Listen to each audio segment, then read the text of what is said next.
মমতা বন্দ্যোপাধ্যায় সৌজন্য দেখাননি, তিনি দেখিয়েছেন। এভাবেই দিলীপ ঘোষ আবার ঝড় তুললেন তার বক্তব্যে।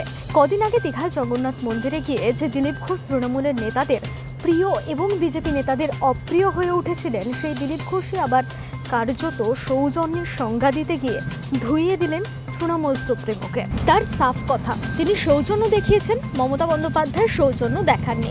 তার বক্তব্য, আমি মমতা বন্দ্যোপাধ্যায়ের আহ্বানে সাড়া দিয়েছি, ওখানে গিয়ে যে সৌজন্য দেখিয়েছে মমতা ব্যানার্জি নিজে সেটা দেখাতে পারেননি।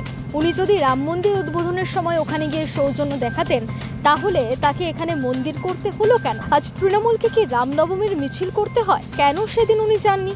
উনি সৌজন্য দেখাননি, দিলীপ ঘোষ সৌজন্য দেখিয়েছে। সৌজন্যের প্রশ্নে মুখ্যমন্ত্রীকেই সোজা সাপটা আক্রমণ দিলীপ ঘোষের। যে আমি যে সৌজন্য দেখিয়েছি মমতা ব্যানার্জির আহ্বানে গিয়ে, উনি তো দেখাতে পারেননি সেটা। উনি যদি রাম মন্দিরে যেতেন, সৌজন্য দেখাতেন, আর যেটা মন্দির করতে হলো ওনাকে, আজকে রামনবমীর মিছিল করতে হচ্ছে টিএমসিকে, সেই তো করতে হলো। কেন জাননি উনি সৌজন্য দেখাননি, দিলীপ ঘোষ সৌজন্য দেখিয়েছে।